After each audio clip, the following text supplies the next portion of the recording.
Hello students, good morning. In previous class we have to discuss about some important formula in case of errors. Nothing but absolute error, mean of absolute error and relative error and percentage of error. ಇಲ್ಲಿ next ಅದಾದ್ಮೇಲೆ combination of error ಅದರ ಬಗ್ಗೆ discuss ಮಾಡಿ. Combination of error can be classified into number of types. Number 1 errors of sum, number 2 errors of difference, number 3 errors of product. ಅಷ್ಟು ಬಗ್ಗೆ ಮಾಡಿದ್ದಾರೆ. ಅಂದ್ರೆ ಅಲ್ಲಿರ್ತಕ್ಕಂಥ ಒಂದು errors of sum ಅಂದ್ರೆ delta z is equal to a minus b a plus b ಇದನ್ನ errors of sum ಅಂತೀವಿ. delta z ಬೇಕು ಅಂದ್ರೆ a plus b ಅಂದ್ರೆ delta a plus delta b ಅಂತ ತಗೊಂತೀವಿ. Next errors of sum is errors of sum. Next z is equal to a minus b ಅಂದ್ರೆ that will be called errors of difference. Errors of difference ಇದಕ್ಕೆ delta z is equal to a plus delta b ನೇ ಮಾಡಬೇಕು. Absolute error ಬಗ್ಗೆ calculate ಮಾಡಕ್ಕೆ ಇದೇ plus ಆಗಬೇಕು minus ಆಗಬಾರದು ಅಂತ ಹೇಳಿದೆ. Next errors of product z is equal to ab, that will be called errors of product. Errors of product ಇದಕ್ಕೆ ಕಾನ್ಸೆಪ್ಟ್ ಏನಾಗ್ತಿತ್ತು, delta z by z is equal to delta a by a plus delta b by b. ಇದು absolute error. ನೋಡಿ delta z delta a delta b absolute error of a b z respectively. a and b are called measured value, z is called final result. Combination of error ನ ಏನು use ಮಾಡ್ತೀವಿ ಅಂದ್ರೆ ಅಲ್ಲಿರ್ತಕ್ಕಂಥ ಒಂದು experiment ಮಾಡಿದಾಗ ಏನಾದರೂ final result some ಇಂದ ಬಂದ್ರೆ ಇದು ಎರರ್ ನ ಕ್ಯಾಲ್ಕುಲೇಟ್ ಮಾಡಕ್ ಬರಲ್ಲ. ಇದು ಒಂದು ಎಕ್ಸಾಂಪಲ್ ಹೇಳಿದೆ ನಾನು. Diameter of the screw gauge ಅಥವಾ ಮೊನ್ನೆ ಪ್ರೀವಿಯಸ್ ಕ್ಲಾಸ್ ಅಲ್ಲಿ ಒಂದು ಕಾನ್ಸೆಪ್ಟ್ ನ ತಗೊಂಡು ಇದನ್ನ ಎಕ್ಸ್ಪ್ಲೈನ್ ಮಾಡಿದ್ದೆ. ಮಾಸ್ ಟೋಟಲ್ ಮಾಸ್ ನ ಕ್ಯಾಲ್ಕುಲೇಟ್ ಮಾಡಬೇಕಾದ್ರೆ ಯಾವ ತರ ಬರುತ್ತೆ. ಈಗ ಇದಕ್ಕೆ ತಗೊಂಡು ನೆಕ್ಸ್ಟ್ ಇದಕ್ಕೆ ಪ್ರಾಬ್ಲಮ್ ಕ್ವೆಶ್ಚನ್ ನೋಡಿ. The initial temperature and final temperature of water ನೋಡಿ. ಯಾವುದಕ್ಕೆ example errors of difference. Errors of difference ಗೆ ಎಕ್ಸಾಂಪಲ್ ಏನಾಗುತ್ತೆ, initial and final temperature of water. Initial and final temperature of water. Temperature of water 15.15 plus 0.1 degree Celsius and 40 plus or minus 0.3 degree Celsius. What is rising temperature of water? What is rise in temperature of water? Sir exam ಕೇಳ್ತಾರ, ಇದು examination oriented concept. But ಇಲ್ಲಿ examination oriented concept ಕಿನ್ನ very important ಏನಂದ್ರೆ ಈಗ sum of error ನ ಯಾವ ರೀತಿ ಒಂದು ಎಕ್ಸ್ಪೆರಿಮೆಂಟ್ ಅಪ್ಲೈ ಮಾಡೋದು, ಡಿಫರೆನ್ಸ್ ಆಫ್ ಎರರ್ ನ ಯಾವ ರೀತಿ ಒಂದು ಎಕ್ಸ್ಪೆರಿಮೆಂಟ್ ಅಪ್ಲೈ ಮಾಡೋದು ಅಂತ ಮೀನಿಂಗ್ ನಾನು ಎಕ್ಸಾಂಪಲ್ ತಗೊಂಡು ಹೇಳ್ತೀನಿ. ಎಕ್ಸಾಮಿನೇಷನ್ ನೀವು ಕೇಳಲ್ಲ, ಸುಮ್ಮನೆ ನಿಮ್ಮ ಒಂದು ಪ್ರಾಕ್ಟೀಸ್ ಗೋಸ್ಕರ ಇರ್ತಕ್ಕಂಥದ್ದನ್ನ ಅಪ್ಲೈ ಮಾಡ್ಕೊಳ್ಳಿ. ಸರ್ ಇದೇನು ಹಿಂಗ್ ಯೂಸ್ ಮಾಡ್ತೀವಿ, ಏನು ಬೇಕಿದ್ದು ಅಂತ ಏನಾದ್ರು ನೀವು ಥಿಂಕ್ ಮಾಡಿದ್ರೆ ಈ ತರ ಇರತಕ್ಕಂಥ ಎಕ್ಸ್ಪೆರಿಮೆಂಟ್ಗಳಿಗೆ ಎರರ್ ನ ಕ್ಯಾಲ್ಕುಲೇಟ್ ಮಾಡಿ. ನೋಡಿ ಇಲ್ಲಿ ಇದನ್ನ ನಾವು ಮೆಜರ್ಡ್ ವ್ಯಾಲ್ಯೂ ಅಂತ ಕರಿತೀವಿ, ಇದನ್ನ ನಾವು ತಿಳ್ಕೋಬೇಕು ಎರರ್ ಅಂತ ಕರಿತೀವಿ. ಇದು ಮೆಜರ್ಡ್ ವ್ಯಾಲ್ಯೂ, ಇದು ಅಬ್ಸಲ್ಯೂಟ್ ಎರರ್ ನಮ್ಮಲ್ಲಿದೆ. ಈಗ ನಮಗೆ ಇಲ್ಲಿ ಏನ್ ಬೇಕು ಅಂದ್ರೆ what is rising temperature of water. ನೋಡಿ ಇಲ್ಲಿ ಇದಕ್ಕೆ concept z is equal to a minus b.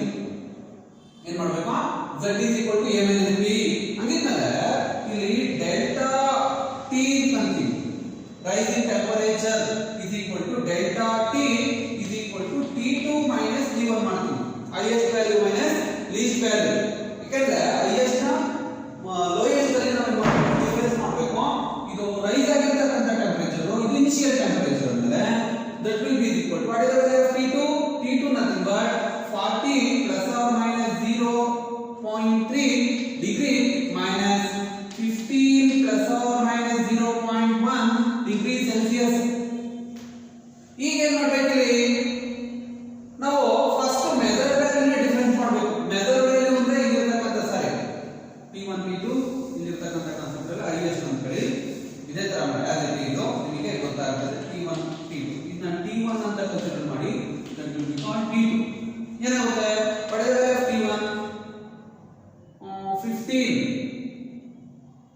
ಇಲ್ಲಿ ಹೈಯೆಸ್ಟ್ ವ್ಯಾಲ್ಯೂ ಯಾವುದು, ಹೈಯೆಸ್ಟ್ ವ್ಯಾಲ್ಯೂ ತಗೊಳ್ಳಿ, ಹೈಯೆಸ್ಟ್ ಅಲ್ಲಿ ಲೀಸ್ಟ್ ವ್ಯಾಲ್ಯೂ ಸಬ್ಟ್ರಾಕ್ಟ್ ಮಾಡಿ ಯಾವ ತರ ಬೇಕಂತ ಮಾಡಬಹುದು. ಸಪೋಸ್ ಇಲ್ಲಿರ್ತಕ್ಕಂಥದ್ದು ನಿಮ್ಗೆ ಫೈನಲ್ ರಿಸಲ್ಟ್ ಇದನ್ನ T1 T2 ನೇ ತಗೊಳ್ಳಿ, ನಿಮಗೆ ಹೇಗೆ ಡಿಫರೆನ್ಸ್ ಬರುತ್ತೆ. T1 T2 ನಥಿಂಗ್ ಬಟ್ ಎಷ್ಟಾಗುತ್ತೆ 40 plus or minus 0.3 degree Celsius minus 15 plus or minus 0.1 degree Celsius. ಈಗ delta T rising temperature is equal to ಇದನ್ನ rising temperature ಅಂತ ಕರೀತೀವಿ, difference in temperature ಅಂತೀವಿ. ನೋಡಿ 40 minus 15 ಮಾಡಿ ಫಸ್ಟ್ 35 ಡಿಗ್ರಿ ಬರುತ್ತೆ. ಮತ್ತೆ ಇಲ್ಲಿ ನೆಕ್ಸ್ಟ್ ಇಲ್ಲಿರ್ತಕ್ಕಂಥ ಒಂದು ಎರರ್ ನ ಕ್ಯಾಲ್ಕುಲೇಟ್ ಮಾಡಬೇಕಾದ್ರೆ ಅಬ್ಸರ್ವ್ ಮಾಡಬೇಕು. ಇಲ್ಲಿ ರೈಸಿಂಗ್ ಟೆಂಪರೇಚರ್ ಎಷ್ಟಾಗ್ತಾ ಇದೆ ಅಂದ್ರೆ ಇದರಲ್ಲಿಂದ ಮೈನಸ್ ಮಾಡಿ ಬರಬೇಕು. ಇಲ್ಲಿರ್ತಕ್ಕಂಥ ಕಾನ್ಸೆಪ್ಟ್ ಎರರ್ಸ್ ಇನ್ ಡಿಫರೆನ್ಸ್ ಗೆ ನೋಡಿ z ನ ಕ್ಯಾಲ್ಕುಲೇಟ್ ಮಾಡಬೇಕಾದ್ರೆ ಡೆಲ್ಟಾ z ನ ಕ್ಯಾಲ್ಕುಲೇಟ್ ಮಾಡಬೇಕಾದ್ರೆ ಈ ಫಾರ್ಮುಲಾ, ಈ ಡೆಲ್ಟಾ z ಅಂದ್ರೆ ಇಲ್ಲಿರ್ತಕ್ಕಂಥದ್ದು ಡೆಲ್ಟಾ a ಇದು ಡೆಲ್ಟಾ b ಎರಡು ಆಡ್ ಮಾಡಬೇಕು. Plus or minus 0.4 degree Celsius ಇಷ್ಟಾಗುತ್ತೆ. ಇದು ಇಲ್ಲಿರ್ತಕ್ಕಂಥ ಎರರ್ಸ್ ಆಫ್ ಡಿಫರೆನ್ಸ್ ಇರ್ತಕ್ಕಂಥ ಒಂದು ಪ್ರಿಲಿಮಿನರಿ ಎಕ್ಸಾಂಪಲ್. ಗೊತ್ತಾಯ್ತು ಅನ್ಸುತ್ತೆ. ಈ ರೀತಿ ನಾವು ಯಾವುದೋ ಒಂದು ಎಕ್ಸ್ಪೆರಿಮೆಂಟ್ ಮಾಡಿ ಫೈನಲ್ ರಿಸಲ್ಟ್ ನ ಡಿಫರೆನ್ಸ್ ಮಾಡ್ತಕ್ಕಂಥ ಒಂದು ಕಾನ್ಸೆಪ್ಟ್. ಅವಾಗ ನಾವು ಇಲ್ಲಿ delta T nothing but rising temperature ನ ಫೈಂಡ್ ಔಟ್ ಮಾಡಬೇಕಾದಂತ ಒಂದು ಮೆಜರ್ಮೆಂಟ್. ಗೊತ್ತಾಯ್ತು ಅನ್ಸುತ್ತೆ. ನೆಕ್ಸ್ಟ್ ಎರರ್ಸ್ ಆಫ್ ಪ್ರಾಡಕ್ಟ್ ಗೆ ಒಂದು ಎಕ್ಸಾಂಪಲ್,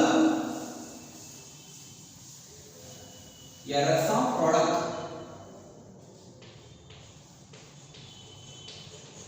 Errors of product. ನೋಡಿ errors of product के z is equal to ab, delta z by z is equal to delta a by a, delta b by b. ನೋಡಿ ಇದನ್ನ relative error ಅಂತ ಬೇಕಾದ್ರೆ calculate ಮಾಡ್ಕೋಬಹುದು. ನೋಡಿ ಅದಕ್ಕೊಂದು ಎಕ್ಸಾಂಪಲ್ ತಗೊಂತೀನಿ. Area of the rectangular area of the rectangle, area of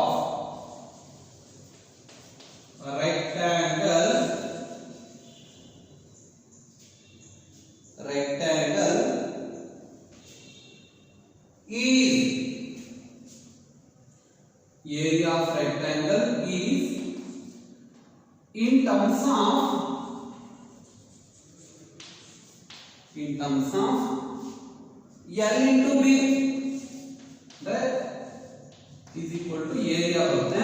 area of rectangle in terms of length into breadth is equal to A ಅಂತ consider ಮಾಡ್ತೀವಿ. ಇಮ್ಯಾಜಿನ್ ಕೊಟ್ಟಿರ್ತಕ್ಕಂಥದ್ದು where L is equal to ಕೊಟ್ಟಿರ್ತಕ್ಕಂಥದ್ದು where L is equal to ಎಷ್ಟು ಕೊಟ್ಟಿದ್ದಾರೆ 200 plus or minus 5 meter. B is equal to 50 plus or minus 2, 50 plus or minus 2 meter. Find percentage error in area. Find percentage error in area. ನೋಡಿ ಇದೊಂದು examination ಕೇಳಿರ್ತಕ್ಕಂಥ ಒಂದು simple problem. ಇಲ್ಲಿ area of rectangle in terms of length into breadth is equal to A ಅಂತ ಕೊಟ್ಟಿದ್ದಾರೆ. Where L is equal to L ಕೊಟ್ಟಿದ್ದಾರೆ, B is equal to ಕೊಟ್ಟಿದ್ದಾರೆ. Find percentage error ಅಂತ. ಇಲ್ಲಿ ಪರ್ಸೆಂಟೇಜ್ ಎರರ್ ಅನ್ನ ಕ್ಯಾಲ್ಕುಲೇಟ್ ಮಾಡ್ಕೋಬೇಕಾದ್ರೆ ಏನು ಮಾಡಬೇಕು,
that will be called delta L nothing but 5 over 200 is equal to ಎಷ್ಟು ಬರುತ್ತೆ ಕ್ಯಾಲ್ಕುಲೇಟ್ ಮಾಡಿ 5 over 200 5 divided by 200 ಎಷ್ಟು ಬರುತ್ತೆ 0.025 ಬಂತು ಈಗ ನೆಕ್ಸ್ಟ್ ಪರ್ಸೆಂಟೇಜ್ ಎರರ್ ಕ್ಯಾಲ್ಕುಲೇಟ್ ಮಾಡ್ಕೊಳ್ಳಿ percentage error in length L is equal to 0.025 into 100 is equal to ಎಷ್ಟು ಬರುತ್ತೆ 2.5%. ಈಗ ಯಾವುದಕ್ಕೆ ಲೆಂತ್ಗೆ ಸಿಮಿಲರ್ಲಿ ಇಲ್ಲಿ ಬ್ರೆಡ್ ಕ್ಯಾಲ್ಕುಲೇಟ್ ಮಾಡಬೇಕು delta B by B that will be equal to delta B ನೋಡಿ ಇಲ್ಲಿರತಕ್ಕಂಥದ್ದು B that will be called delta B 50/2 ಮಾಡಿದ್ರೆ 25 ಸರಿ ಡೆಲ್ಟಾ ಬಿ ಅಂದ್ರೆ 2 ಡಿವೈಡೆಡ್ ಬೈ 50 ಎಷ್ಟು ಬರುತ್ತೆ 1/25 2 divided by 50 0.04 ಈಗ percentage error in base ಅಥವಾ bread is equal to 0.04 into 100 is equal to 4%.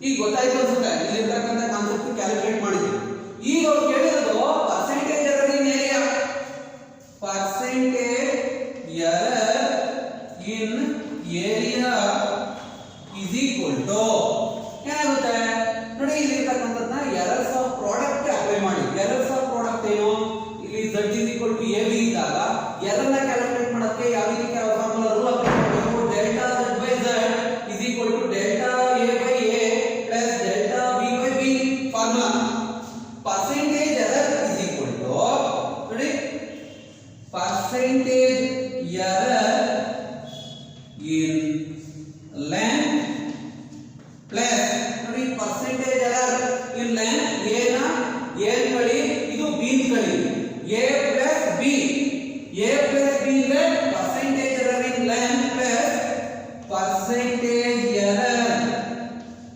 in breadth ಈಗ percentage error in area that will be equal to ಏನಾಗುತ್ತೆ 2.5% plus 4% that will be equal to 6.5%.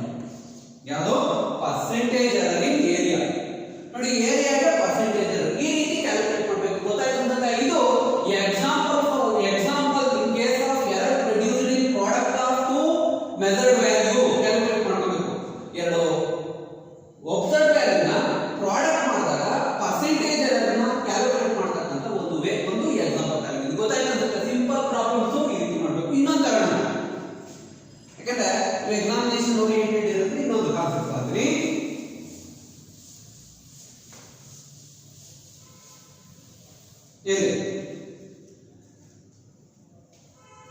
ಒಂದು concept ಯಾವುದು square ತಗೋಣ square area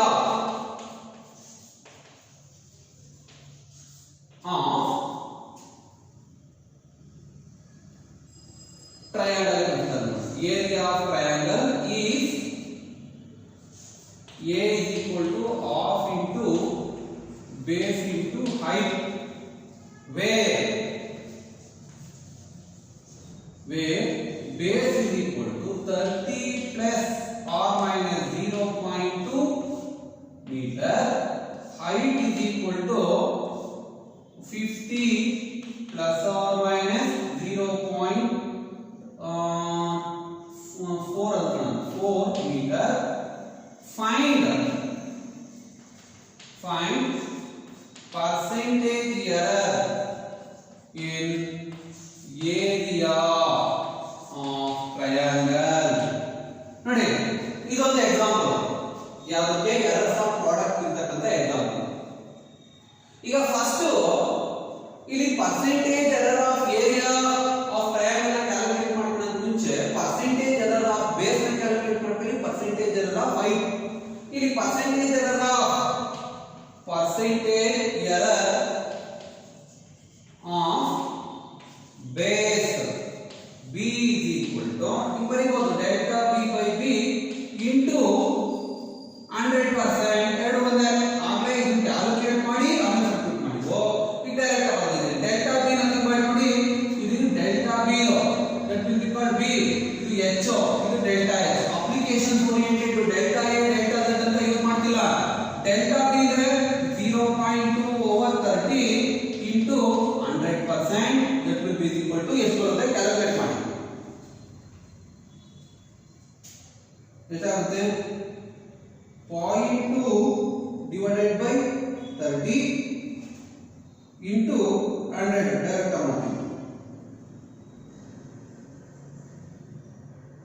0.2 divided by 30 0.006 into 100%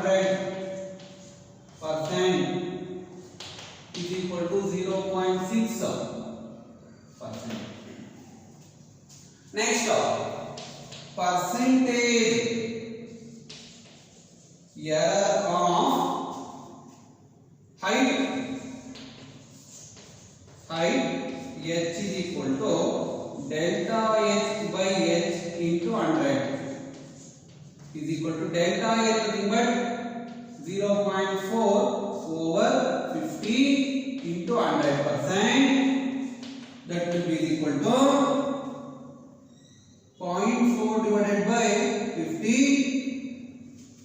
0.008 into is equal to 100.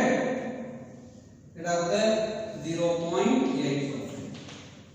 ಈಗ percentage error in area of triangle that will be equal to percentage error of base plus percentage error of height. Percentage error of height that will be equal to percentage error in area of triangle that will be equal to percentage error of base ಅಂದ್ರೆ ಎಷ್ಟು ಬಂದ್ರೆ 0.6% plus percentage error of height 0.8% is equal to 1.4%. ನೋಡಿ very important concept. ಇದು ಒಂದು type.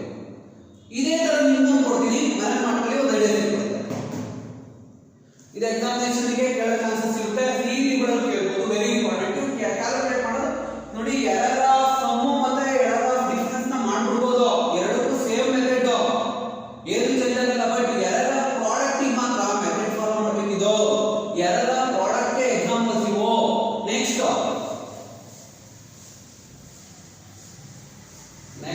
ಒಂದು example ಇದ್ರೆ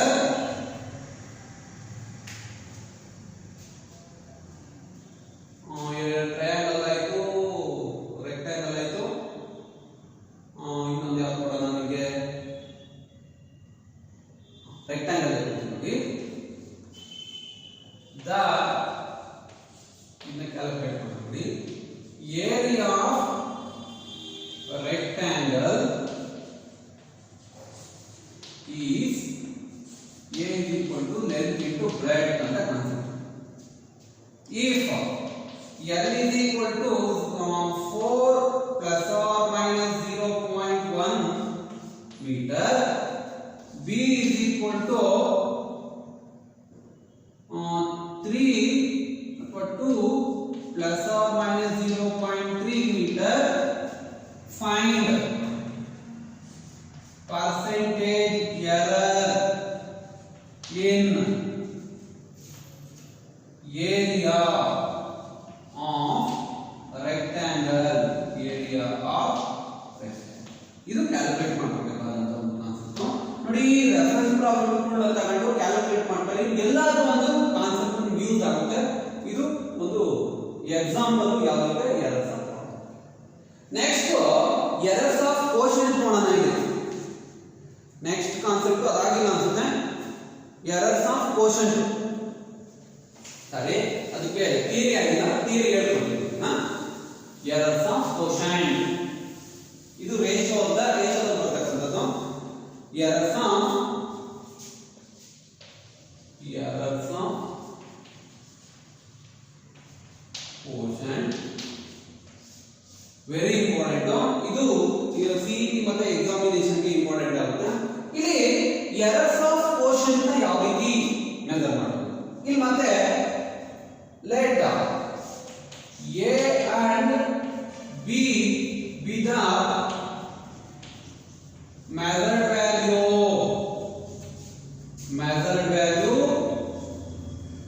of the experiment, then we get final ಇದು common sentence ಅಲ್ಲ ಫೈನಲ್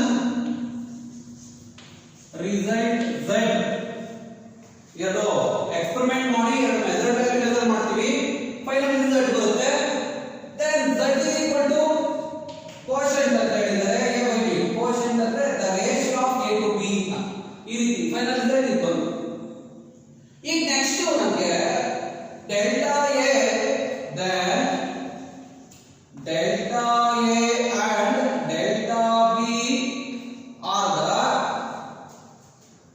absolute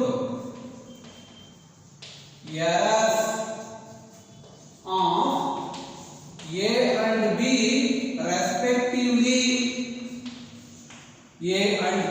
respectively ಈಗ ನೆಕ್ಸ್ಟ್ ನಾವು ಎರರ್ ಅನ್ನು ಕ್ಯಾಲ್ಕುಲೇಟ್ ಮಾಡೋದು ಹೆಂಗೆ ಕ್ವೋಷಂಟ್ ರೂಲ್ ಅಲ್ಲಿ ಇದಕ್ಕೆ ಮೆಥಡ್ ಏನು ಅದು ವೆರಿ ಇಂಪಾರ್ಟೆಂಟ್ ಇದು ಮೆಥಡ್ ಅನ್ನು ನಾವು ಕ್ಯಾಲ್ಕುಲೇಟ್ ಮಾಡಬೇಕು ಅಂದ್ರೆ z plus or minus delta z ಅಂತ ತಗೊಂತೀವಿ delta z ಅಂದ್ರೆ final absolute error in case of z is equal to ಇಲ್ಲಿ ಏನಾಗುತ್ತೆ a plus or minus delta a ಅಂತ ತಗೋಬೇಕು ಓವರ್ ಕ್ವೋಷಂಟ್ ಬಂದಾಗ b plus or minus delta b ಕ್ವೋಷಂಟ್ ತಗೊಂಡಾಗ ಈ ರೀತಿ ಮಾಡ್ಕೋಬೇಕು ನಾವು ಗೊತ್ತಿರಲಿ ಈ ರೀತಿ ತಗೋಬೇಕು ಈಗ next z plus or minus delta z ನೋಡಿ ಇದಕ್ಕೆ ಫೈನಲ್ ಆಗಿ ಯಾವ ರೀತಿ delta z ನ ಆಕ್ಸೆಸ್ ಮಾಡಬೇಕು ಅಂತ ಪ್ರೂವ್ ಮಾಡ್ತಿದೀನಿ ಪ್ರೂಫ್ ಎಕ್ಸಾಮಿನೇಷನ್ ಇಲ್ಲ ಅಥವಾ ನಿಮಗೆ ಪ್ರೂಫ್ ಬೇಕಾಗಿಲ್ಲ ಡೈರೆಕ್ಟ್ ಆಗಿ ಹೆಂಗೆ ಅಂತ ಹೇಳ್ಕೊಡ್ತೀನಿ ಬಟ್ ಬ್ಲೈಂಡ್ ಮೆಥಡ್ ಬೇಡ ಯಾವ ರೀತಿ ಬಂತು ಅಂತ ತಿಳ್ಕೊಂಡು ಎಲ್ಲಾದ್ರೂ ಹೆಲ್ಪ್ ಆಗುತ್ತೆ ಇದು ಎಕ್ಸಾಮಿನೇಷನ್ ಗೆ ಡಿರೈವ್ ರೂಲ್ ಅಂತ ಕೇಳಲ್ಲ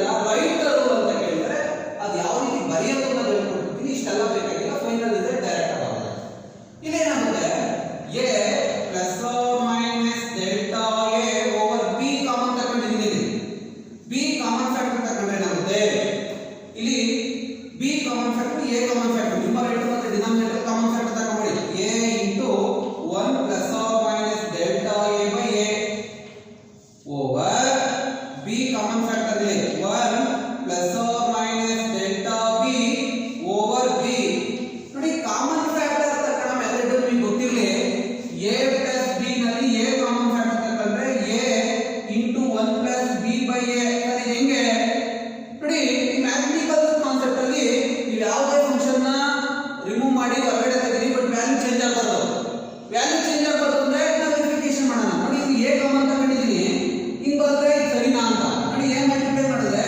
a into 1 a plus a into b ab over a cancel ಮಾಡೋದು a plus b common factor ತಗೊಳ್ಳೋದು ಗೊತ್ತಿರಬೇಕು ಈ ತರ ಮಾಡ್ಕೊಂಡಿದ್ದೀವಿ ಅಷ್ಟೇ ಈ ಕಾನ್ಸೆಪ್ಟ್ ನೇ ಈಗ ಅಪ್ಲೈ ಮಾಡಿದೀವಿ ಇದಕ್ಕೊಂದ್ಸತಿ ಅಪ್ಲೈ ಮಾಡಿದೀವಿ ಇದಕ್ಕೊಂದ್ಸತಿ ಅಪ್ಲೈ ಮಾಡಿದೀವಿ ರೂಲ್ ಫಾಲೋ ಆಗಿದೆ ಬಟ್ ವ್ಯಾಲ್ಯೂ ಚೇಂಜ್ ಆಗಲ್ಲ ಪ್ರಾವಿಷನ್ ಇದೆ ಮ್ಯಾಥಮೆಟಿಕ್ಸ್ ಮಾಡಿ ಅದು ಲೋಯರ್ ಮ್ಯಾಥಮೆಟಿಕ್ಸ್ ಅಂತ ಅದಕ್ಕೆ ನೀವು ಫಂಡಮೆಂಟಲ್ ಆಲ್ಜಿಬ್ರಾ ಲೋಯರ್ ಮ್ಯಾಥಮೆಟಿಕ್ಸ್ ಚೆನ್ನಾಗಿ ಡೀಲ್ ಮಾಡಿದ್ರೆ ಫಿಸಿಕ್ಸ್ ಈಸಿ ಆಗುತ್ತೆ ಇದು ಗೊತ್ತಾಗುತ್ತೆ ಈಗ ನೆಕ್ಸ್ಟ್ ಇಲ್ಲಿ ಈ ಟರ್ಮ್ ಈಕ್ವಲ್ ನ್ಯೂಮರೇಟರ್ ಕ್ಯಾರಿ ಮಾಡಿದ್ರೆ ಪ್ಲಸ್ 1 ಮೈನಸ್ 1 ಆಗುತ್ತೆ ಏನಾಗುತ್ತೆ z plus or minus delta z is equal to a by b ಬರ್ಕೊಂಬೋದಿದೆ a by b into ಇಲ್ಲಿ ಇಂದ ನ್ಯೂಮರೇಟರ್ ಬೇಕಾಗುತ್ತೆ ಬರೀ a by b into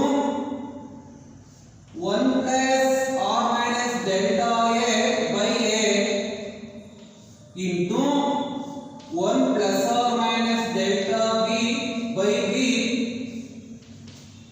inverse ಹೋಯ್ತಲ್ಲ ನೋಡಿ, ಇದು ಡಿನಾಮಿನೇಟರ್ ನ್ಯೂಮರೇಟರ್ ಬಂದ್ರೆ ಇಲ್ಲಿ +1 ಇರುತ್ತೆ, ಅಡಿಷನ್ -1 ಆಯ್ತು. ನೆಕ್ಸ್ಟ್ ಸ್ಟೆಪ್ ಅಲ್ಲಿ ಇಲ್ಲಿ ಬರೀತೀವಿ ನೋಡಿ, ಅಬ್ಸರ್ವ್ ಮಾಡಿ, z ± delta z is equal to a/b print ಮಾಡ್ತೀನಿ, ಅದನ್ನ ಒಂದು ಟರ್ಮ್ ಮಾಡ್ತೀನಿ, into 1 plus delta a by a group ಮಾಡ್ತೀನಿ. ನೆಕ್ಸ್ಟ್ ಈ ಕಾನ್ಸೆಪ್ಟ್ ಈ ತರ ಇರತಕ್ಕಂತ ಕಾನ್ಸೆಪ್ಟ್ ಈಗ ಬೈನಾಮಿಯಲ್ ಥಿಯರಮ್ ಅಂತ ಬರುತ್ತೆ ನೋಡಿ. ಇಲ್ಲಿ ಬೈನಾಮಿಯಲ್ ಥಿಯರಮ್ ಅಂತ ನೀವು ಕೇಳಿದ್ರೆ ಗೊತ್ತಿಲ್ಲ, ಬಟ್ ನಿಮ್ಮ ಮ್ಯಾಥಮೆಟಿಕ್ಸ್ ಅಲ್ಲಿ ಹೇಳ್ತಾರೆ ಬೈನಾಮಿಯಲ್ ಥಿಯರಮ್. ಏನು ಬೈನಾಮಿಯಲ್ ಥಿಯರಮ್ ಕಾನ್ಸೆಪ್ಟ್ ಅಂತ ತುಂಬಾ ಸಿಂಪಲ್ ಕ್ಲೂ ಕೊಡ್ತೀನಿ, ಜ್ಞಾಪಕದಲ್ಲಿ a plus b whole to the power of -3 ಇಂತ ಫಂಕ್ಷನ್ ಗಳಿಗೆ ಬೈನಾಮಿಯಲ್ ಥಿಯರಮ್ ಅಪ್ಲೈ ಮಾಡ್ತೀವಿ. ಯಾವ ರೀತಿ ಬೈನಾಮಿಯಲ್ ಥಿಯರಮ್ ನಾವು ಅಪ್ಲೈ ಮಾಡೋದಂದ್ರೆ ಈ ರೀತಿ ಬರುತ್ತೆ. a ನೋಡಿ, ಇಲ್ಲಿ ಇರತಕ್ಕಂತ ಮೈನಸ್ ಏನ ಇದ್ರ ಜೊತೆ ಮಲ್ಟಿಪ್ಲೈ ಮಾಡಿ, plus into minus minus 3b ನೋಡಿ, ಇಲ್ಲಿ ಇರತಕ್ಕಂತ ಮೈನಸ್ ಮಲ್ಟಿಪ್ಲೈ ಮಾಡಿದ್ರೆ plus into minus minus 3 into b ನ ಕೊಯೆಫಿಷಿಯಂಟ್ ಆಗಿ ಬರೀಬೇಕು. ನೆಕ್ಸ್ಟ್ ಇಂದ ಬರ್ತಾ ಮುಂದಕ್ಕೆ ಏನು the term having ನೋಡಿ ಬರೀತೀನಿ, the term having higher power ಅವನ ನೆಗ್ಲೆಕ್ಟಿಂಗ್ ಅಂತ. ನೋಡಿ, ಬೈನಾಮಿಯಲ್ ಥಿಯರಮ್ ನ ಅಪ್ಲೈ ಮಾಡಬೇಕಾದ್ರೆ ಮ್ಯಾಥಮೆಟಿಕ್ಸ್ ಅಲ್ಲಿ ಫಿಸಿಕ್ಸ್ ಬೇಕಾಗಿರೋದು ಇಷ್ಟೇ ಇದೆ. a plus b whole to the power of -3 plus 3 ಇದ್ರೆ a plus b whole to formula apply ಮಾಡ್ಬಿಟ್ಟು ಬಂದ್ಬಿಡುತ್ತೆ. ಮೈನಸ್ ಇದ್ದಾಗ ಮಾತ್ರ ಇಲ್ಲಿರತಕ್ಕಂತ ಕಾನ್ಸೆಪ್ಟ್ ಬರೋದು. ಇದ್ದಾಗ ನಾನು a ಬರ್ದಿದ್ದೀನಿ, ಮೈನಸ್ ಇಂಟು ಪ್ಲಸ್ ಮೈನಸ್ ಬರ್ದಿದ್ದೀನಿ, 3 ನ ಕೊಯೆಫಿಷಿಯಂಟ್ ಬರ್ಕೊಂಡಿದ್ದೀನಿ. ಮುಂದಕ್ಕೆ the term having higher power ಅಂತ ಹೇಳ್ತೀವಿ, ಅವನ್ನ ನೆಗ್ಲೆಕ್ಟ್ ಮಾಡಿ ಅಂತ ಒಂದು ರೂಲ್ ನ ತಗೊಳ್ತೀವಿ ಫಿಸಿಕ್ಸ್ ಅಲ್ಲಿ. ಆ ರೂಲ್ ನ ಜ್ಞಾಪಕದಲ್ಲಿ ಇಟ್ಕೋಬೇಕು. ಈ ರೂಲ್ ನ ಜ್ಞಾಪಕದಲ್ಲಿ ಇಟ್ಕೊಳ್ಳಿ. ಈಗ ಇಲ್ಲಿ ಬರ್ತೀನಿ, ಇಲ್ಲಿಗೆ ನೋಡಿ, 1 plus or minus delta b by b whole to the power of -1 ಇದೆ. ಇದಕ್ಕೆ ಬೈನಾಮಿಯಲ್ ಫಂಕ್ಷನ್ ಅಪ್ಲೈ ಮಾಡ್ತೀನಿ, ಏನಾಗುತ್ತೆ ಇಲ್ಲಿ ಬರೀತೀನಿ ನೋಡಿ, 1 plus or minus into minus ಅಂದ್ರೆ ಇಲ್ಲಿ ಮೈನಸ್ ಇಂಟು ಮೈನಸ್ ಪ್ಲಸ್ ಆಗ್ಬೋದು, ಮೈನಸ್ ಆಗ್ಬೋದು, ಪ್ಲಸ್ ಆರ್ ಮೈನಸ್ ತಗೊಂಡಿದೀವಿ. The delta b by b plus or minus the term having higher power neglected ಅಂತ. ದ ಟರ್ಮ್ ಬರೀತೀನಿ, the term having higher power it can be neglecting ಅಂತ simple concept, neglecting. ಈಗ ಏನಾಗುತ್ತೆ, z plus or minus delta z is equal to a by b into 1 plus delta a. ನೋಡಿ, ಇಲ್ಲಿ 1 plus delta a ಇರತಕ್ಕಂಥದ್ದು plus or minus delta a by a into 1 plus or minus delta b by b. ಹೆಂಗೆ ಅಂತ ಗೊತ್ತಾಯ್ತು ಅನ್ಸುತ್ತೆ. ಮುಂದೆ ಬರುತ್ತವನ್ನ neglect ಮಾಡಿದೀನಿ, ಹಂಗಿದ್ಮೇಲೆ ಹೆಸರಲ್ಲಿ ಮೈನಸ್ ಎತ್ತೋಯ್ತು, ಇದ್ರೊಳಗಡೆ ಇದೆ, ಅದ್ರ ಬಗ್ಗೆ ನೀವು ವರಿ ಮಾಡ್ಕೋಬೇಡಿ. ಈಗ ನೆಕ್ಸ್ಟ್ ನೋಡಿ, ಈ ಸ್ಟೆಪ್ ಇಂದ ಈ ಸ್ಟೆಪ್ ಬಂದಿದ್ದು ಗೊತ್ತಾಯ್ತು. ಇದು ಎಕ್ಸಾಮಿನೇಷನ್ಗೆ ನಿಮ್ಗೆ ಬರಲ್ಲ, ಅದು ತಿಳ್ಕೊಳ್ಳೋ ಆಸಕ್ತಿನೂ ಬೇಡ, ಬಟ್ ನಾನು ಹೆಂಗ್ ಬರುತ್ತೆ ಈ ಫೈನಲ್ ಟರ್ಮ್ ಅನ್ನೋದು ಹೇಳ್ತಾ ಇದ್ದೀನಿ.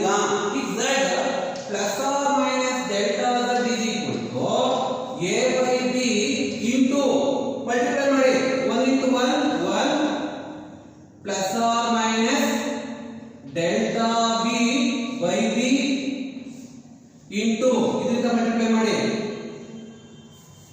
ಇಲ್ಲಿರತಕ್ಕಂಥ concept plus delta a into 1 ಏನಾಗುತ್ತೆ, ಡೆಲ್ಟಾ a by a ಇವು ಮತ್ತೆ plus or minus delta a into delta b over a b. ಈಗ next z plus or minus delta z is equal to ಇಲ್ಲಿ a by b term ತಗೊಂಡಿದ್ದೀನಿ into 1 plus or minus delta b by b plus or minus delta a by a. ನೋಡಿ, ಇಲ್ಲಿರತಕ್ಕಂಥದ್ದು ನಾವು delta a delta b small, very small, the term can be neglected ಅಂತ previous ಅಲ್ಲಿ ಹೇಳಿದೆ. Delta a delta b are too small, the product is also too small ಅಂತ consider ಮಾಡಿ ಇದನ್ನ neglect ಮಾಡ್ತೀನಿ. ಪ್ರೀವಿಯಸ್ ವಿಡಿಯೋ ಕ್ಲಿಪ್ ಅಲ್ಲಿ ಇದು neglect ಮಾಡಿ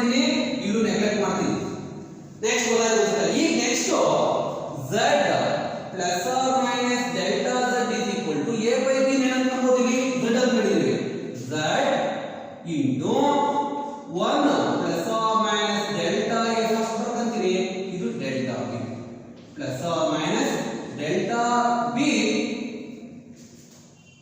ಇದಿರತಕ್ಕಂಥದ್ದು delta a by a ಇದು delta b by ಗೊತ್ತಾಯ್ತಾ ಈಗ next ಇದಿರತಕ್ಕಂಥದ್ದು z plus or minus delta z is equal to z multiply ಮಾಡಿ plus or minus delta a by a plus or minus delta b by b into z z ನ ನೋಡಿ z ಇದಕ್ಕೆ multiply ಮಾಡಿದ್ದೀನಿ ಈಗ z ಗೆ cancel ಉಳಿದನೇನು term delta z by ಇದಿರತಕ್ಕಂತಕ್ಕೆ ಹಿಂಗ್ ಮಾಡಿ dividing both side by z ಮಾಡಿ ಅವಾಗ delta z by z ಬರುತ್ತೆ ಇಲ್ಲಿ ಈ ಟರ್ಮ್ ಇದೆ z z into delta a by a into z divide ಮಾಡ್ತೀನಿ ನೋಡಿ ಇಲ್ಲಿರತಕ್ಕಂತ z ಯಾವುದು ಇದೆ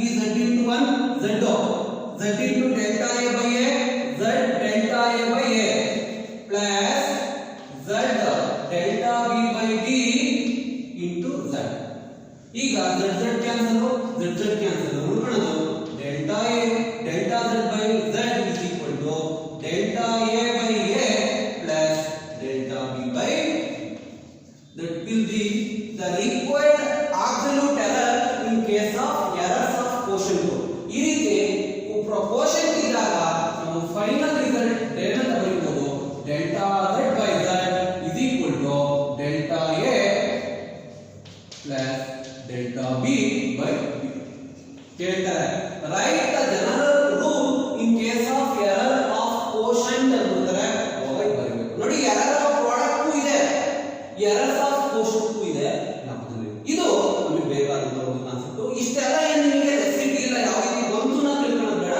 ನಾನು ನಿಮಗೆ ಯಾವ ರೀತಿ ಕಾನ್ಸೆಪ್ಟ್ ನ ಎಕ್ಸ್ಪ್ಲೈನ್ ಮಾಡೋದು ಯಾವ ರೀತಿ ಇದನ್ನ ಎಲಾಬ್ರೇಟ್ ಮಾಡೋದು ಅಂತ ಸ್ವಲ್ಪ ಡಿಸ್ಕಸ್ ಮಾಡಿದ್ದೀನಿ ಕನ್ಫ್ಯೂಸ್ ಆದ್ರೆ ಒಂದು ಎರಡು ಸರಿ ಟ್ರೈ ಮಾಡಿ ಬರುತ್ತೆ ಬಟ್ ನೀವು ವರ್ಕ್ ಮಾಡೋದೇ ಬೇಡ ತಿಳ್ಕೊಂಡಿರ್ಬೇಕು ಅಷ್ಟೇ ಯಾಕಂದ್ರೆ ಸಬ್ಜೆಕ್ಟ್ ವರ್ಡಿಂಗ್ ಇದ್ರೆ ಏನು ಬೇಕಾದ್ರೂ ಯೂಸ್ ಮಾಡಿ ದಟ್ಸ್ ಆಲ್ ಇಲ್ಲಿಗೆ ಈ ವಿಡಿಯೋನ ಸ್ಟಾಪ್ ಮಾಡ್ತೀನಿ ದಟ್ಸ್ ಆಲ್ ನೆಕ್ಸ್ಟ್ ಕ್ಲಾಸ್